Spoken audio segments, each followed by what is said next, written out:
Famous story channel में आपका स्वागत है। आइए आज हम आपको सुनाते हैं जयशंकर प्रसाद की कहानी पत्थर की पुकार।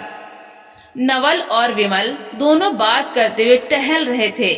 विमल ने कहा, साहित्य सेवा भी एक व्यसन है नहीं मित्र?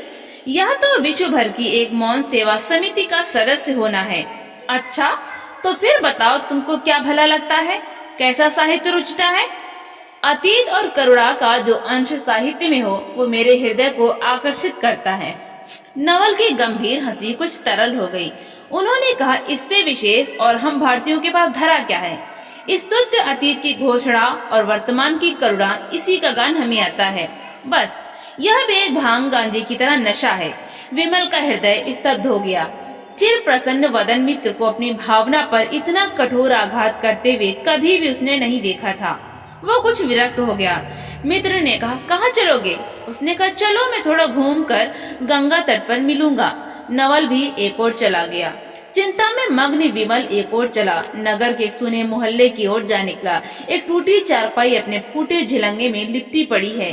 उसी के बगल में दीन कुटी फूंस से ढकी हुई अपना दरिद्र मुख भिक्षा के लिए खोले हुए बैठी है। दो एक ढाकी और हथौड़े, पानी की प्याली, कूची, दो काले शिलाखंड परिचारक की तरह उस दीन कुटी को घेरे पड़े हैं। किसी को न देखकर एक शिलाखंड पर न जाने किसके कहने से विमल बैठ गया। यह चुपचाप था। विदित हुआ कि दूसरा पत्थर कुछ धीरे धीरे कह रहा है। वो सुनने लगा। मैं अपने सुखद शैल में संलग्न था। शिल्पी, तूने मुझे क्यों लापटका? यहाँ तो मानव की हिंसा का गर्जन मेरे कठोर वक्षस्थल का भेदन कर रहा है।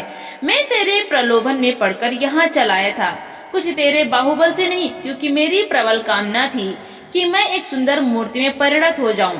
उसके लिए अपने वक्षस्थल को छत विछत कराने को प्रस्तुत था। तेरे टांके से हृदय चिराने में प्रसन्न था कि कभी मेरी इस सहनशीलता का पुरस्कार सराहना के रूप में मिलेगा और मेरी मौन मूर्ति अनंत काल तक उस सराहना को चुपचाप गर्व से स्वीकार करती रहेगी। किंतु निष्ठुर, तूने अपने द्वार पर मुझे फूटे हुए ठीकरे की तरह लापटका। अब मैं यहीं पर पड़ा कब तक अपने भविष्य की गणना करूंगा? पत्थर की करुणामयी पुकार से विमल को क्रोध का संचार हुआ और वास्तव में इस पुकार में अतीत और करुणा दोनों का मिश्रण था, जो कि उसके चित्त का सरल विनोद था। विमल भाव प्रवण होकर रोष से गर्जन करता हुआ पत्थर की ओर से अनुरोध करने को शिल्पी के दरिद्र कुटीर में घुस पड़ा। क्यों जी, तुमने इस पत्थर को कितने दिनों से यहाँ ला रखा है? भला वो भी अपने मन में क्या समझता होगा? सुस्त होकर पड़े हो, उसकी कोई सुंदर मूर्ति क्यों न बना डाली? विमल ने रुक्ष स्वर में कहा। पुरानी गुदड़ी में ढकी हुई जीर्ण शीर्ण मूर्ति खांसी से कप कर बोली, बाबूजी, आपने तो मुझे कोई आज्ञा नहीं दी थी। अजी, तुम बना लिए होते, फिर कोई न कोई तो इसे ले लेता। भला देखो तो यह पत्थर कितने दिनों से पड़ा तुम्हारे नाम को रो रहा है। विमल ने कहा। शिल्पी ने कफ निकालकर गला साफ करते हुए कहा, आप लोग अमीर आदमी हैं, अपने कोमल श्रवण इंद्रियों से पत्थर का रोना, लहरों का संगीत, पवन की हंसी इत्यादि कितनी सूक्ष्म बातें सुन लेते हैं और उसके पुकार में दत्तचित्त हो जाते हैं, करुणा से पुलकित होते हैं।